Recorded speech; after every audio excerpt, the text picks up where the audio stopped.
everyone has.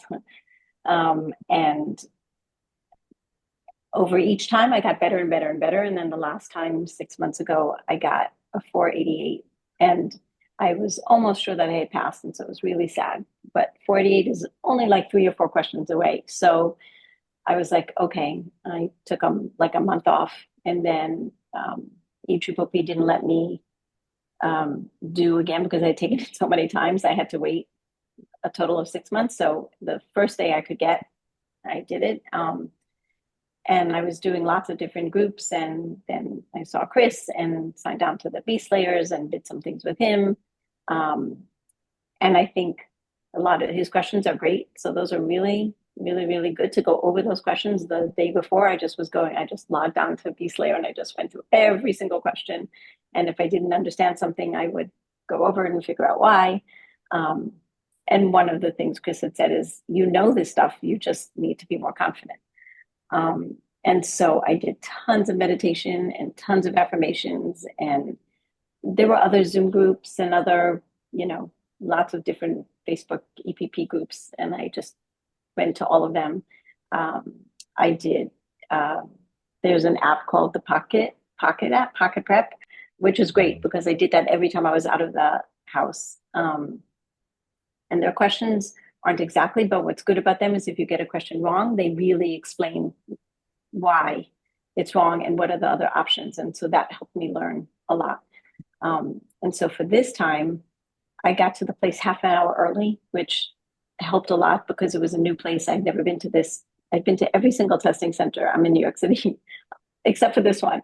So this helped to get there half an hour before and just walk paced. So I got the lay of the land, and I went to the bathroom a couple of times, and I just did tons of affirmations, and I didn't even study. I just was like, okay, I imagined something that I had done before. Like I like baking. So I'm like, okay, we're going to approach this like it's a recipe. And first you're going to gather all the ingredients, and then you're going to put them in the right, like a quarter of this, a quarter of that. And then you're just going to go step by step by step by step. And that kind of like calmed me down. And I have to say the people at this center were so nice. And I think that helped me too. They were like, other times they're not, but this one, they're like, yeah, you're going to do great. Like they were just very kind. And it was a calm place. And I think that helped too. So I did that, and I was nervous when I went in, but like, okay, I'm just going to try. And if I don't, that's okay too. I'll take it again. But I kind of let go this time of the pressure to pass. Like I wasn't looking for a number. I was like, just do the best you can. And they screened me like no other screen before. I was like being in an airport with a metal detector thing, and it was crazy. It was more than other times. And like they told me, if you put on your sweatshirt, you have to walk in with your sweatshirt on, and if you want to take it off, then you can, but you can't walk in with it on your shoulder. You have to have it on. It was really like bizarre, but okay, I followed, and I wore clothes with as little pockets as possible because they then make you change. I don't know if any of you have done it before, but they make you like check your pockets, and they make you take off your glasses and check your glasses. And so I tried to remain calm during that time because that's very anxiety provoking, that they're checking everything and checking your glasses and kind of treating you like already like you're, whatever. But they were very kind about it, very nice about it. And I just kept like in my head, like, okay, just stay. And I took a few seconds before I started the test. And I think that was one of the things that Chris had said, like, just take a minute and just do those affirmations. So I wrote it on the whiteboard. I wrote an affirmation, and I'm very bad at like the first questions. And Chris was like, well, don't start with question 1, start with question like 20. And so I did some of that too, and definitely did the 3-pass method. I don't know if you all know it, but like you just go at first with the ones you absolutely positively know. And I did that. And so I was like, okay, good. That gives me some confidence. Like Chris was saying, I have some confidence. I know I got these right.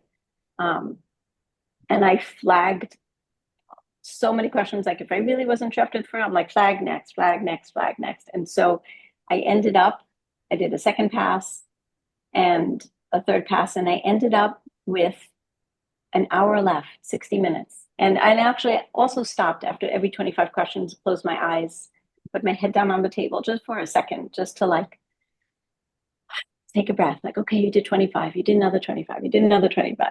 Um, and if I didn't know a question, and before I would just like write the name, the number of the question on the whiteboard willy nilly. And this time I'd like actually made columns, like, okay, like questions 1 through 50 was in this column, and questions 50 through 100 in this column. And all of those things I think helped bring order to the chaos of it and helped me to relax more. And I think that was a huge part for me, was just like, let the anxiety just go. Like, you know this stuff. I've taken it so many times. I knew this stuff. I knew I just needed to like, and there were some questions that I had no clue whatsoever. Oh, thank you. And yeah, I took and those I just like picked an answer. I literally picked C at the third round and went on. I'm like, you're not going to know this one. Don't spend any time. So by the third time, um, I went through it and I went through it and I started feeling, okay, this is a possibility. Like, okay.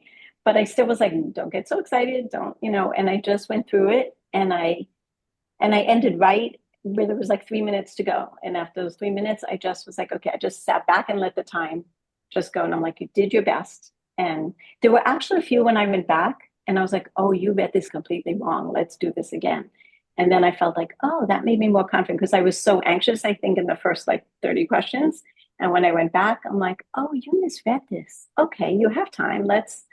And so I think letting go and of anxiety and just like having a little bit more faith in myself that this. And Chris was like, this, you just got to overlearn it a little bit more. And I did. And, um, and then I was like, I really had to go to the bathroom. So I was like, okay, I'm just going to, they do you another thing again, like what's your name, show your ID, empty your pockets. I'm like, okay, fine. And I did that. And then I knew the code. I had written down the code and memorized it to the bathroom. So I just ran to the bathroom. And then I came back and they had and they gave me one piece of paper. And when I saw that one piece of paper, I literally burst into tears. And I looked at it and there was a passing score. And I said to the person, can I hug you? And she was like, sure. So she hugged me. And then I just like sat down for a minute because I couldn't. I was like, wow, this journey part is over. You passed. And there were still so many questions I didn't know, but there was also so many that I did know. And I think some of them were what Chris had, posed similar enough. And I think it was also good for my test. There was very few statistics, maybe 2 questions on stats. There was a lot of ethics and a lot of IO and there was only like maybe 3 on medication. Um, it was, and there were definitely a lot with only 3 answers. So you have to know that that's kind of where they're going. Instead of 4-card answers, there's 3. So you have to be prepared for that because that kind of changes my headspace that there's only 3 questions to look at as Yeah. 3 answers instead of 4. Yeah. But this time I was prepared for that, like, because I had seen someone said, oh, sometimes there's only 3. So I was a little bit prepared and I did a lot of strike through and a lot of highlighting and a lot of, Mhm. um, the flagging and the navigating. And I think that really helped. So I Awesome. think all of those, I think the for me, the overlearning and the anxiety part of it. And I have to say I use ChatGPT and Claude a lot. And Mhm. Claude I found very, very helpful. Yes. And it would give a lot of questions that were very similar to the questions that were actually on the test. And I would say, I don't understand this concept. Teach it to me like I'm in 5th grade. And Mhm. it would just like really Yeah, that's break it awesome. down. Yeah. So I think that's kind of Wow. I'm the so long and the happy short of for it. you. Yeah. Thank Yeah, you. I'm It so was happy a for long you. journey. Yeah. Yes, yes, I'm so happy for Um, you. yeah. And Chris, I think, said, like, you got this. You just have to not be anxious and you just have to be more confident. And Yeah. Yeah.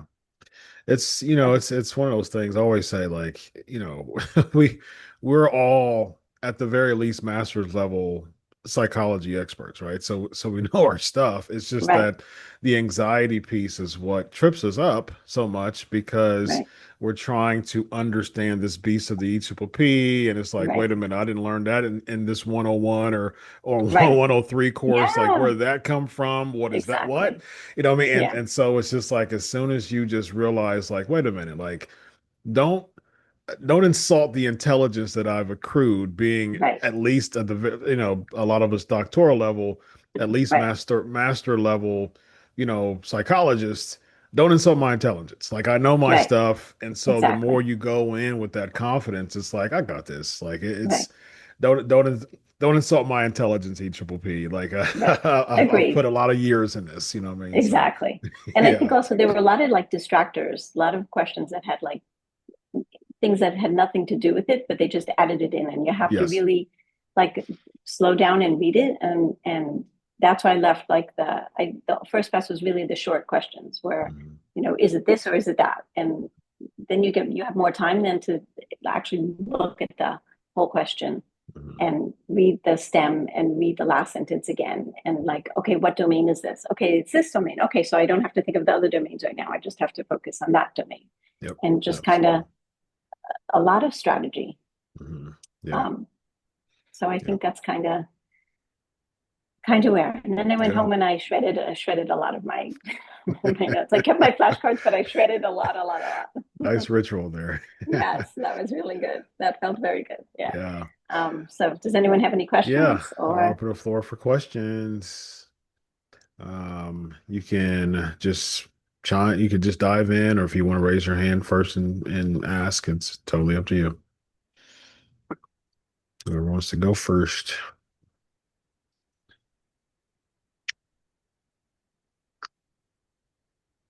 no? That's good. Maybe I answered all the questions. Okay.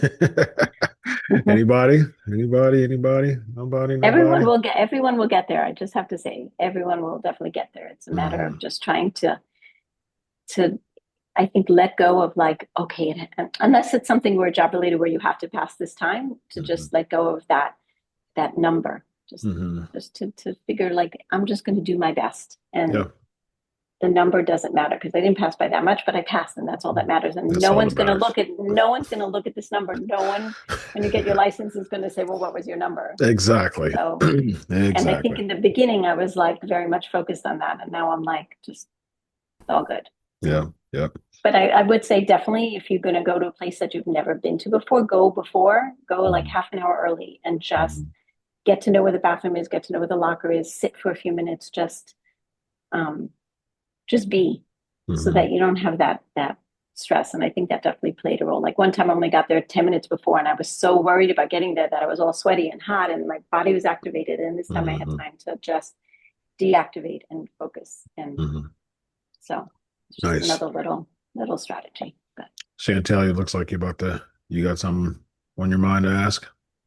Yeah, no, I was just saying, Adina, that your story is a little bit similar to mine. I just took it on Friday and I got a 494 and it was oh, my so you're second almost time. there. You're almost I there. That was means like so you're one question close. away. I So sign know. up again. All I Sign up could again do right was like away. laugh. I was I like, "Are you know. kidding me?" But it went Mhm. up like 80 points from the first That's time. amazing. So that means you're right there. So So I just was Mhm. like, sign you up know what, let already me as do soon as you whatever I can. can. Like Mhm. Yeah, in the meantime, do it like in a month maybe. right. Mhm. But At the yeah, I most. definitely felt At the so much most. more anxiety the second time. Yeah. Yeah. Mhm. Agreed. Oh 100%. man. Yeah. And I Don't finished wait more than a an month. hour ahead of time Mm-hmm. and I didn't go back and look at anything. And I'm like, should I have done that? Because like I felt like I would change my answers or something. Right. Um, Well, most of the time they say not to change there, but there was literally, I think, like two or three questions where I completely had misread the question, and so I was Yeah. glad that I went back, and then the answer was clear as day. It was right there. I just had yeah, but don't wait more than a month. Just like go and then just keep going. Look at the bar graph and yeah, work right. on And I just the feel like, areas. and mine was stats. And I did better Mhm. Yeah. in See, stats the first time, and then the second time I did worse. So I was like, yeah. okay, let Because me these tests just, are so hard. There's four different versions, so who know what version you got? Do you know? But keep Mhm. doing the questions with Chris and keep going and just keep at and keep like. And I would go into Claude if you can get like you can do it for free or you can pay for a month for $20 and just it I gave me a never good heard of that. study plan. Yeah, it's run by Anthropic, so it's another version like ChatGPT, but it's a little bit better. Okay. Um, and just I just like give me and at the end I'm like just give me questions and it just said okay we're going to do this we're going to time this blah and did it and Hmm. then I went back afterwards I'm like I passed and they were like yeah that's so good almost Oh, like a like person affirming you. Yeah, yeah it feels yeah and they good. were like And yeah also, Chris, some of the one of the questions that you had right before I went into the EPPP Mhm. was very similar. Like it allowed me to know the answer for one of the questions, you Mhm. Right. know? That's So, I awesome. mean, that was, Yes, you you know, just need to go over questions, a lot of questions, and just get used to the structure because you're literally almost there. once you Like, acclimate, like once you do the third pass, I was like, man, well, you shouldn't change any if you get to the third pass and like you right, haven't really, like you have already seen these questions, you get acclimated, you right, know, Mhm. right. But you and can flag and just kind of take a more cursory. When confident. my yeah, my last flag was really only the questions that I had written down on the whiteboard that I really, Mhm. really was like stuck between two. And I went back, and some of them I didn't. Most of them I didn't change. There were just those two that I was like clearly those were on the early end. That was like within the first 50 questions, and And that I was a had good to point that you said, like, you know, you're really dealing with a lot of anxiety the first like 30 right. questions. And I was like, oh, Mm-hmm. 100%. But once you get into it, like it felt like my stress went down and I like Right. got into like a Exactly. flow and I was like, okay, okay. Exactly. And I Exactly. So knew you what to almost expect there. a little bit. Yeah, exactly. Literally, you're probably right, Chris. Maybe two questions. I Yeah, know. yeah, It's At like the really most. one. unsettling. Yeah, Yeah, like it could one or be two one. questions. Right. Yeah. And I At the told my dad most. about it, and he's like, well, there's no way they can cut you some slack. And I'm like, no, it doesn't I work like wish. that. Yeah. But maybe Yeah. the next one you'll get will be less stats heavy and more, I mean, Yeah. who knows what, but yeah, but don't wait too long because No, Hmm. for sure not. you'll lose that groove. Yeah, you'll Yeah, get it next time. definitely. Thank you Yeah, so much. sure. Wonderful. All righty. Well, I think I had a someone else question. had a question. Yeah. yep. Yes. Can you hear me? Uh-huh. Yep. Yeah, I think that was kind of one of my questions too. I took it for the first time at the very end of May, and I wasn't too far away from passing Mhm. either. I think I had a 450. That's great. So it wasn't, I still got a little bit to go, but that was kind of my concern too, is like how long to wait to the next Yeah, time. don't wait too long if And you're that 450. Don't wait too long because you have this information. You have it there. You just have to look at the bar graph, right, Chris? Like look at the bar graph and see Yeah, the look at the areas bar that are, graph. Yeah, for yeah, it was sure. really bad though, that bar graph. I mean, they I don't give you know. any numbers, they don't give you any kind of like, you know what Well, I I mean? put it So into Claude. so I actually put it into Claude. I took a picture of it and I put it into ChatGPT and Claude. And I'm like, tell me what my weakest areas are. And it said, oh, you only need da da da da. And that's what we focused on for most of my preparation. Mhm. With me, it was like cognitive affective that were my lowest. And that's most of what I focused with. And then I went back and forth on little things, but Mhm. Claude really helped in ChatGPT. Like it just, so that was kind of my next question too, is like, what do you focus on like between that next time, because it's like you never know. Like with me, this is what I'm struggling with because we don't necessarily know where these questions are going to pop up from. right, I'm right. kind of like, do I continue with the big six areas? Or, at this point, I feel like I'm just grasping for straws where it's I like, know. That's how I well, what felt. if it is a Yes, IO question, or what if it will be a stats question right, or some random question? So I'm kind right. of struggling with what should I focus on because it could come Yes, from anywhere. correct. I So had the I've same heard feeling. other people where it's like, no, concentrate on the big six Not because only, that's where I it's like wouldn't. coming from. And I'm like, well, I don't know. Like, what do y'all I'm feel? yeah. I would start with the areas that were your least the lowest areas. That's where I would start because I was the same way. I'm like I've taken this test so many times. I don't know how to Mhm. whatever. So I started with the areas that were my lowest areas, and then I would go over. I went over every. I didn't just do the six. I went over every single domain. Just again, like I read. If you did prep, I went over the summaries again, and I didn't do so many of the quizzes, but I went over the material, and Yeah, I I did a did lot of Prep the Zooms. Jet, and Hmm. there were some things on there that I was like, this was not in Prep Jet. It's like, where Right? did they get that question from? Mhm. Yeah, because So who then I was knows? struggling with like, well, should I be looking at other material to like fill in some of these gaps? So I'm trying to kind of focus in now and like, Hmm. because like I said, I don't want to get to that point where I'm just grasping for straws and then Right, I a have no hundred percent, structure with like studying. 100%. Yeah, So, I'm. oh, I just wanted to say that I work with a psychologist who took the EPPP, I don't know, years ago. And she's been in practice and she, was like, you got this, just everybody in the clinic where I work was very motivating and stuff. But she said take a lot of the practice exams. Like just take at the end when you feel like you've already studied and your head's gonna like explode, just take practice exams.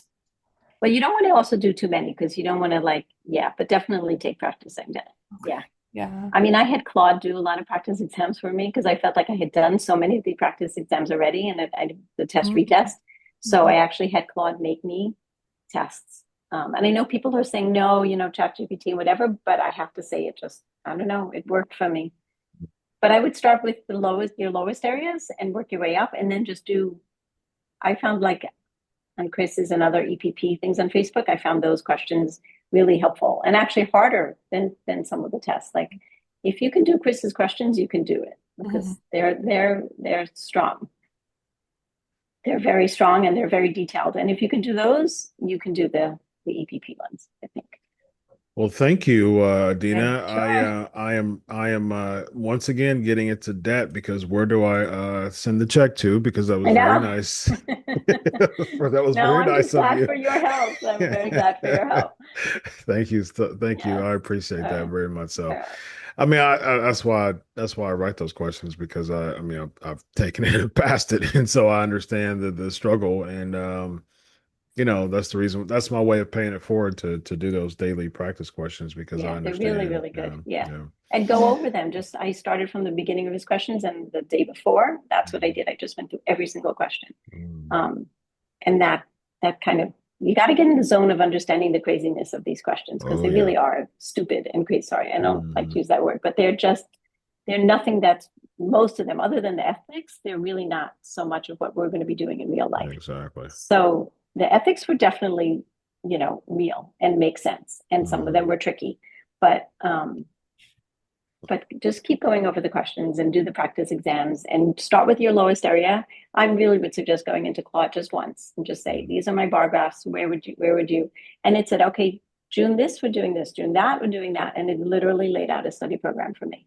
And Nice. every day I would come back and I would say, okay, I'm ready for the next day because it doesn't know what day it is. I'm like, okay, today's June 20th. And they're like, okay, this is what we're doing. And then it would say, actually, one time it said, stop, you've done too much. You need to consolidate. And that's what other people are. They're like, go to sleep and we'll start again tomorrow. It Hmm. actually told me to stop. And it was like, it was very interesting. That's So, awesome. Yeah. yeah. Anyway, I'll let Did you guys you go. Yeah. did you know how many questions I've posted? I haven't counted them. Do you know how many of them? Like 70 Really? or so, Wow, that's cool. That's cool. something like that. Maybe a little Yeah. bit less, but a lot. Yeah. I That's just awesome. went through them. Yeah. Nice. Well, Okay, guys. let's Good give luck. Adina some great reactions here. All the Sure. No, everyone did. applause and all Oh, that. thank you. Let's anoint her with love and Yeah. shower her. Yes, Thank you. yes, Yeah. indeed. I'm Good very job. grateful. Yes. And you all Yes, guys, you all will get there. I promise you. yes, You indeed. will. Well, Thank thank you. you so All much, right. Adina. Thank you. Congratulations. Take care. All right. Thanks. Good luck Bye. all. Okay, bye. Bye. All right. Let's jump into part two. Right. So I put on a reference guide um or on the page earlier today about these concepts, and I'm gonna throw some practice questions in here. All right, so basically, for those who are aware of the protege effect, I'm a huge proponent of that.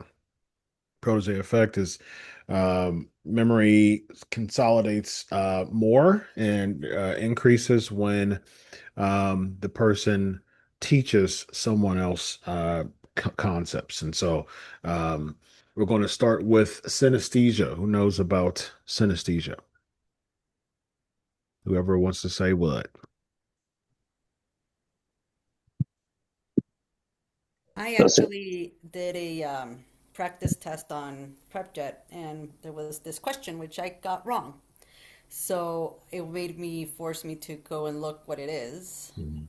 Um, and I guess it's like sometimes words or other things can sometimes have colors and flavors. Mhm. Yep. Who else knows? Yeah, it's like, for example, I have an intern in my clinic, and I was trying to explain him. You hear me, right? Yep. It's like your body have a lot of sensors, and these sensors sometimes they get in some way messed up, and you can have a signal from one sensory experience in another modality, and then you can smell colors or stuff like that. Mm-hmm. Yep. Yes, The other indeed. thing I learned about it is that it can be genetic, but it doesn't necessarily mean that like a mom and a child will have the same symptoms per se. It's like just because one of the mom thinks run and it has a color orange to it, it doesn't mean that it will be the same for the child. It'll be a little bit different, but it runs in families. So it could be a genetic predisposition as well. Yep. It's highly consistent over time. Think of structural hyperconnectivity. So that is synesthesia. All right, types of reflexes. What do we know about that?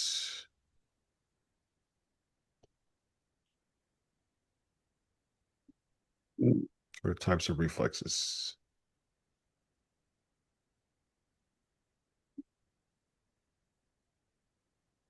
For example, that is not in prep yet. I don't even read that thing in psych prep. I learned that thing back in my school. But in the spinal cord, we have some neurons that goes through the brain to the cortex, and some other neurons go to the cerebellum. And some signals they jump back in the horn. The small drawing you see there above the knee jerk thing is a place called the horn, and that signal jumps to that horn and goes down. For example, if you step in I don't know if ever you step in a nail or something, and maybe you don't realize that you don't fail because that signal goes there to the cerebellum and goes back again to the other leg, and the other leg became stiff, and you don't fail. And that thing is automatically super fast. Yeah, it's good. So brainstem, spinal cord. So it's different. So it's divided into adaptive reflexes, which is survival, and primitive reflexes. Those are the two divisions. All right. So adaptive reflexes fulfill an immediate survival role. So examples of that is the rooting reflex, and that's turning the head toward a cheek brush to locate a nipple, and also the sucking reflex. All right. So then the primitive reflex are their evolutionary vestiges that serve as developmental templates for future voluntary motor coordination. So example of that is the Morrow reflex. What kept me everybody has their own funny mnemonics, but when I was studying before, I thought of like Maury Povich, like when someone says like you're not the father and they're like flailing their arms and like doing acting a certain way. So I thought of Maury with Morrow. So like with Morrow, it's like their arms flare upward and pull back in. And so it made me think of it helped me understand like Morrow better. And then, of course, palmar grasp reflex, and that's the fingers curling tightly around an object placed in the hand. All right. And also, for some odd reason, I always link Babinski toes. And so the Babinski reflex is the upward fanning of the toes when the outer sole of the foot is firmly stroked. All right. And then when it, so think about that when it comes to reflexes. All right. What do we know about Patterson coercive family interaction model?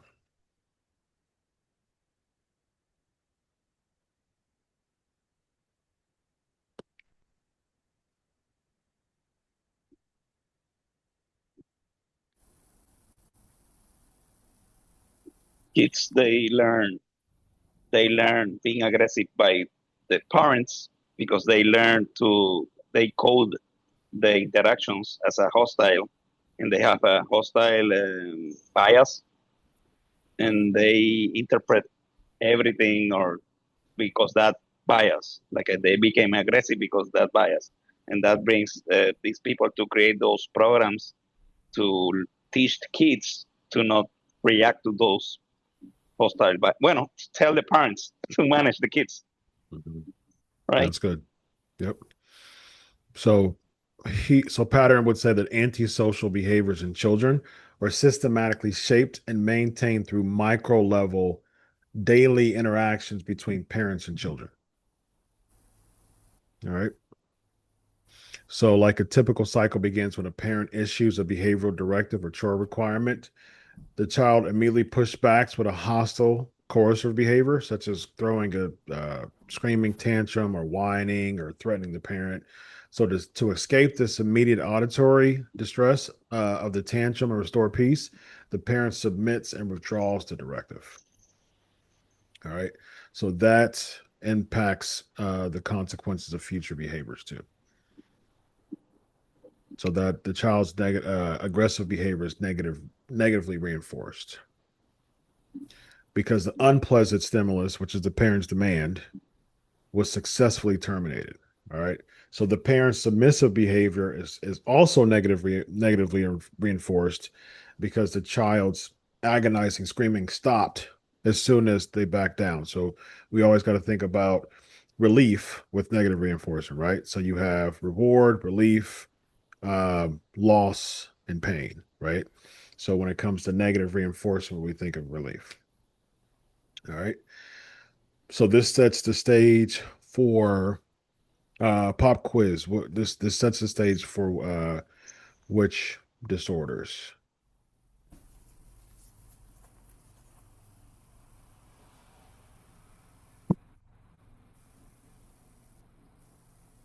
You can repeat the question. So this model basically in the negative reinforcement and the parents withdrawal behavior and submitting to the child. If the parents suffering a total loss of disciplinary authority, this sets the stage for which disorders? OCD. It'll be ODD. ODD. Yeah. Oh yeah, yeah. Oppositional defiant. Opposition defiant or conduct disorders. Conduct disorder. Yep. Exactly. Good job. Yep. All right. Well, what do we know about morphemes and phonemes?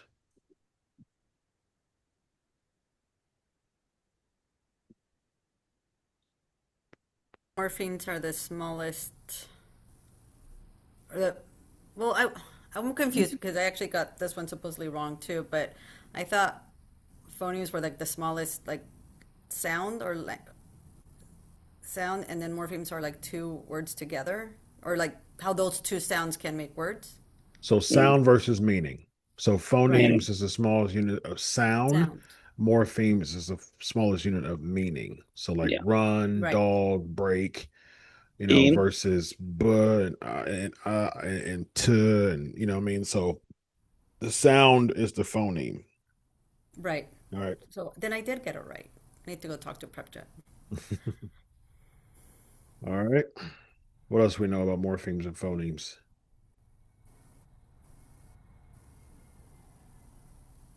Isn't I want to say phonemes about 6 months, like, is that right? Like as when far they as start making the sound, is that what you mean? Like when they start making those sounds, or no? Oh yeah. So you're saying within 6 to 12 months of age. Yeah, it's usually when it comes to the phonemes. Yeah. Mhm. Bound and It's called perceptual narrowing. But wouldn't cooing be, for example, a type of morpheme to a certain? Oh no, because it doesn't have meaning. Okay, never mind. All right. So again, phoneme, sound, no meaning. Morpheme, meaning. meaning. All right. Sound versus meaning. All right. What do we know about Kubler-Ross model? DABDA. Mm-hmm. Yeah, the stages of grief can be in different order. Yep. It doesn't That's good always to have know. to be Yep. like 1, 2, 3, 4, 5. It could be 1, 5, 4, 2, 3. It can go in different orders.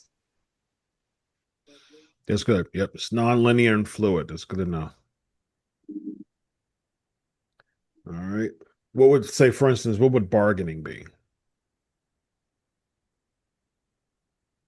Like saying, "Oh God, if I could just have this person back, Mm-hmm. I would do this." Yep. Yep. Wanting to do something one more time in order to get the reversal of the outcome. Yep. Mhm. It's good. All right. What do you know about L-DOPA? Medication for Parkinson and promotes the it's a dopamine agonist, Mm-hmm. and some patients that can experience schizophrenia-like symptoms because of a lot of dopamine. Mm-hmm. What area of the brain? And it depends because the cerebellum and the basal ganglia is related to movement, but in schizophrenia patients you have more, different areas. You have Mm-hmm. too much dopamine in the cortex. Mm-hmm. I forgot the names. If I see the names right, I can recognize. But tubero in the fundibular pathway, nigrostriatal pathway. Mm-hmm. I Yep. forgot the other Yep. ones. The striatal pathway. So this Basal ganglia. yeah, so it's the basal ganglia is what your Caudate is nucleus. the biggest thing, but the substantia nigra, Nigra. what's inside the basal ganglia, yeah. All right.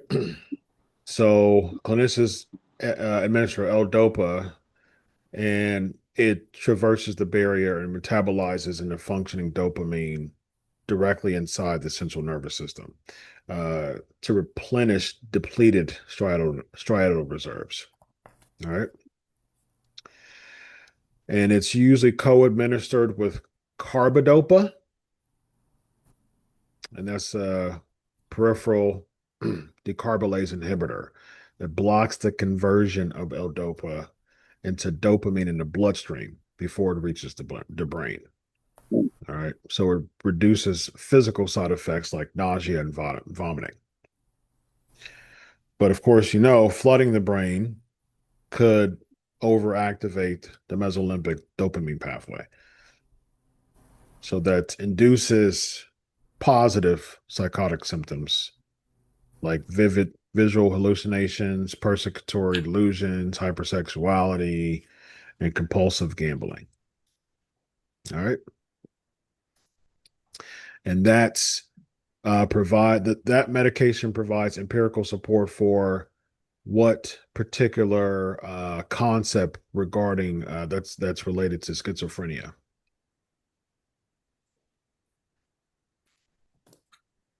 The schizophrenia hypothesis. The dopamine hypothesis. I'm sorry, the Mhm. dopamine Yep. hypothesis. Good. Yep. Dopamine hypothesis. Yep. All right. What do we know? Go ahead. Sorry, what was that area? I remember there's like four main areas of the like pathways, and you mentioned what was it? The mesolimbic, right? Was the one you just mentioned? Yes. The positive symptoms? Okay. Yep. Positive symptoms. Yep. Mesolimbic dopamine pathway. Yep. Okay. All right. What do we know about expert witness versus fact witness?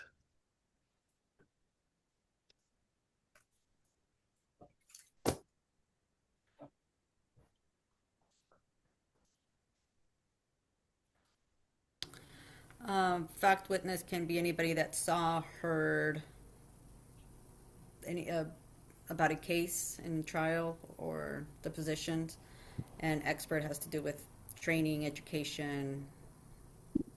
Yep. Credentials. I saw that when I was studying that the court appoints the expert.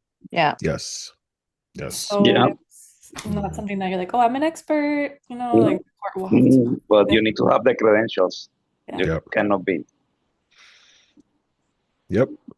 And fact witness testifies strictly about the events. All right. And observations or clinical sessions that they have personally witnessed firsthand. All right.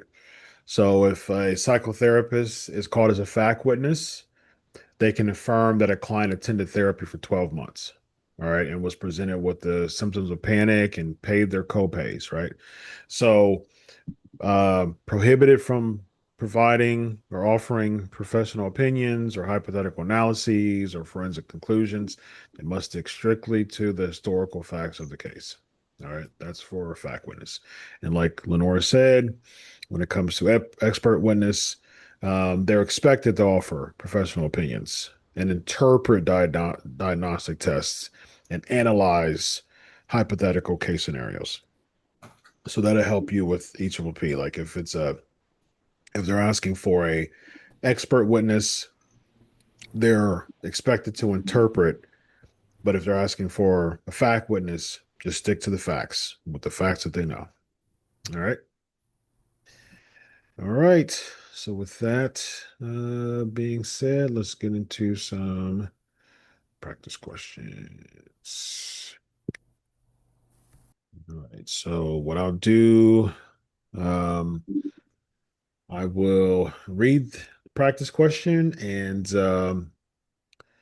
we'll do usually if what I do is I'll do one at a time, one person, but since there's a lot of people here, which is a good thing, I'll just read the questions and we'll just do all play. All right. So uh and I love doing this stuff because it's like sometimes it's groupthink, sometimes it's I've literally seen it all. I've seen an Arica can test for this.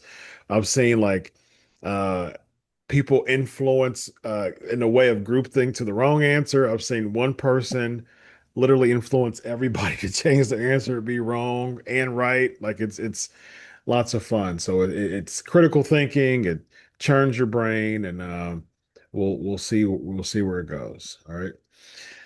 All right. Let's see here. Let's start with, and it's in the chat, so that's where you'll be looking at. All right. Which of the following best characterize synesthesia and distinguishes it from standard clinical hallucinations? A, it involves volatile, ever-changing sensory pairings that are heavily influenced by the individual's current emotional state. B, it is a highly consistent involuntary cross model experience that shows active co-activation of distinct cortical regions during brain imaging.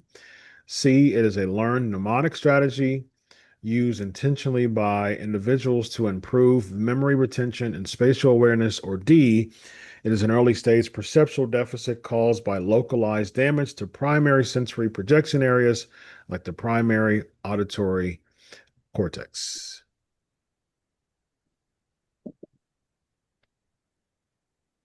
Y'all can just blurt out answers. What do y'all think? Where? B. B. No, I think is I think it's B. B. B. Everybody say B. Any pushbackers? B, everybody. B. Correct. Good job. Yay. All right. Next. A student studying for the EPPP finds that they can vividly recall the details of practice questions they skipped or ran out of time on, but have a hard time remembering the questions they answered completely and moved past. This scenario best illustrates which of the following principles: the von Restorff effect, proactive interference, the Zeigarnik effect, or state-dependent retrieval.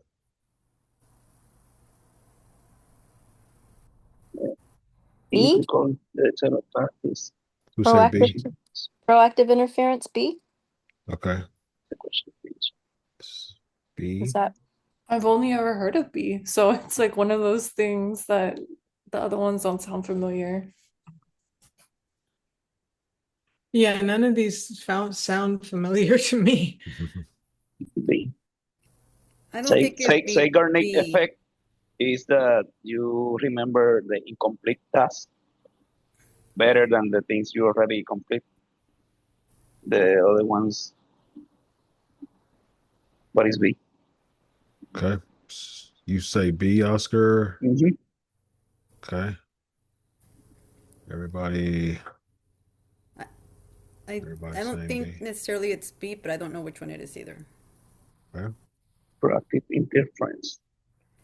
I'm It sounds going like B. pro. No, maybe. Proactive interference is that you remember better the last thing. Okay. Students think that they can be beautiful with the questions. They skip for an time on hard time remembering the question they answered. Oh, better. Okay. Arca, I changed now. you Easy. changed it to C? Yeah. Okay. Arca, I'm not gonna let you not say anything over there. What you thinking? State dependent retrieval is I know that thing by other name. Context state memory.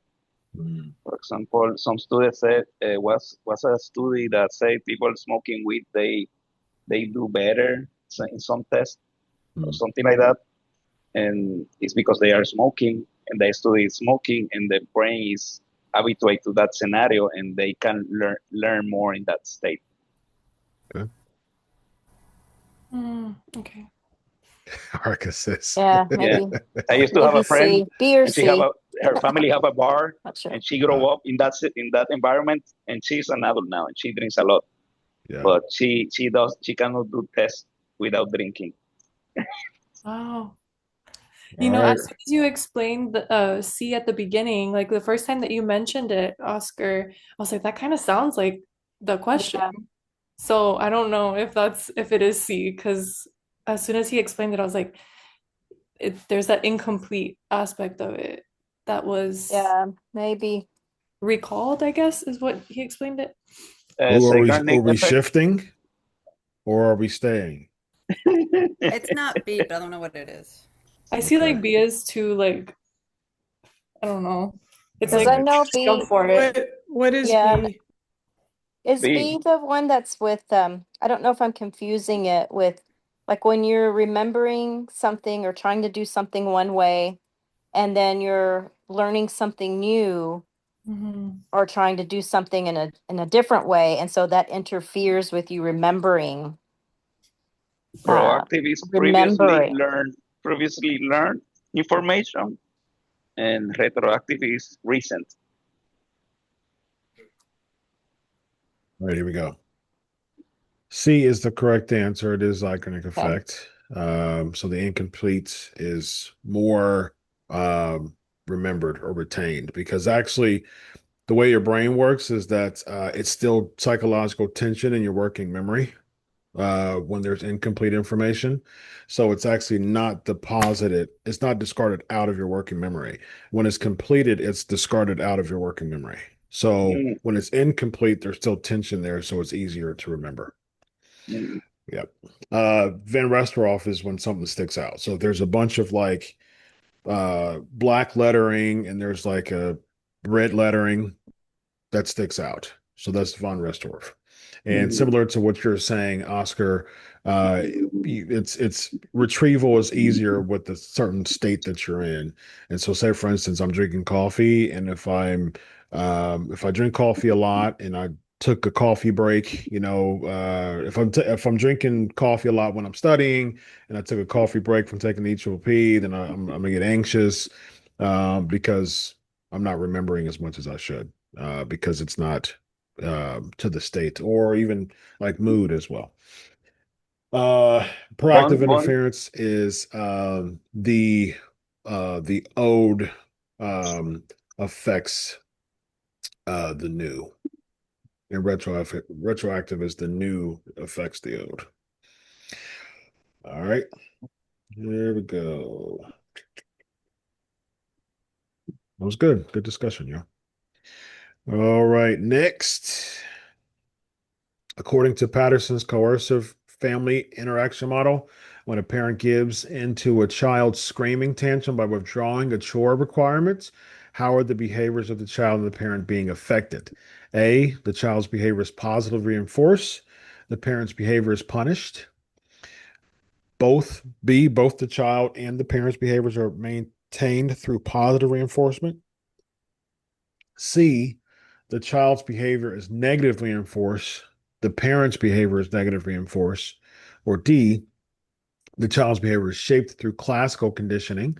The parent's behavior is shaped via operant conditioning. See, Everybody's saying, oh, we got a Let me see. sea of C's. Ba-dum. Behavior is positive force.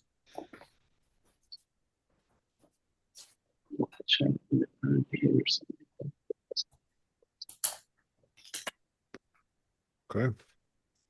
And Everybody? C, no, I still thinking. Still The thinking, child Oscar? behavior.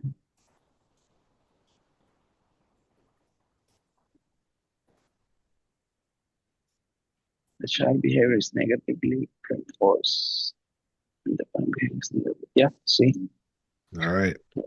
Everybody's going C. I think that's just about everybody. Classical. All right. It's social learning.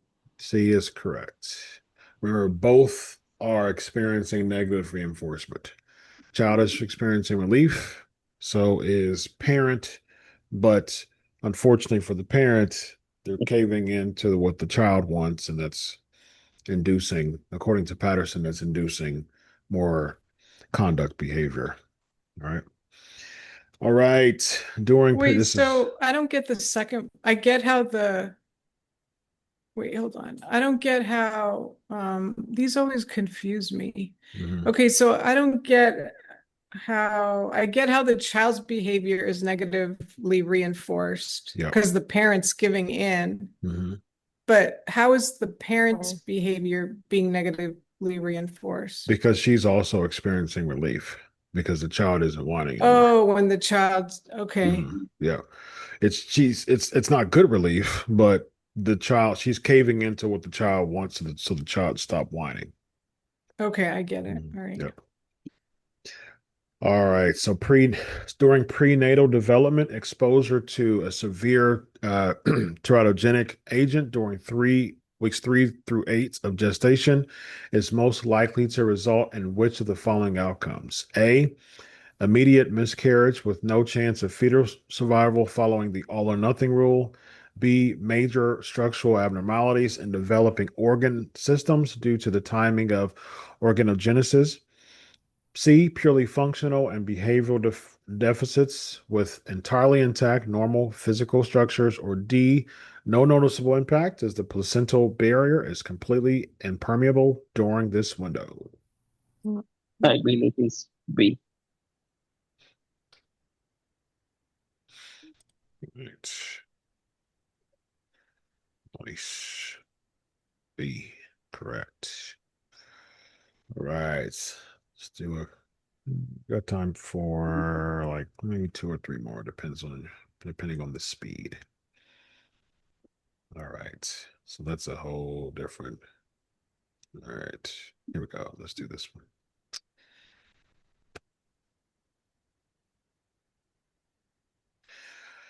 Pediatric psychologists noticed that an 8-month-old infant still displays a strong primitive moral reflex when startled based on typical neurological development. How should this finding be clinically interpreted? A, it is a normal developmental variation as primitive reflexes typically persist until 24 months of age.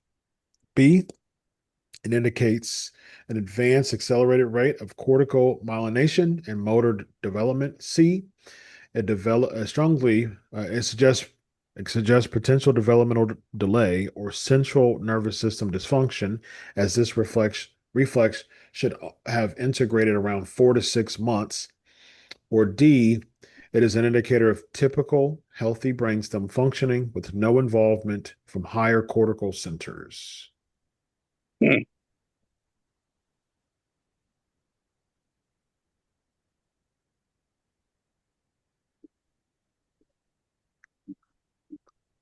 I believe it's I just think about having my own kid, which helps me a lot with the developmental stuff. Mhm. I just feel like that startle thing maybe a little bit later. Um, on this question. Okay. Ooh, we've got some jousting here. We got a C and a D. Let's go. All right. Anybody else?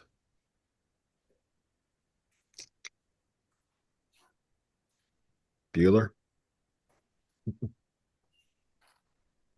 What y'all think? Just blow out an answer. let's see. It's okay if it's not right. And that's the thing, like I feel like we get caught up and we want to be right about things, but Exactly. you Yeah, it's know, okay. It's okay if it's okay if it's not right. Pero it's normal developmental verification. I changed mine. Sorry.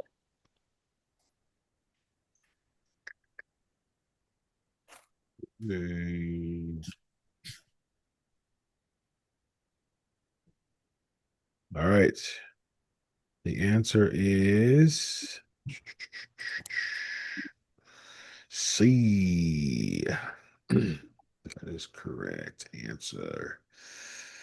All righty. Well, fun, y'all. Um, got some concepts and some questions and all that. And um check out the let me second.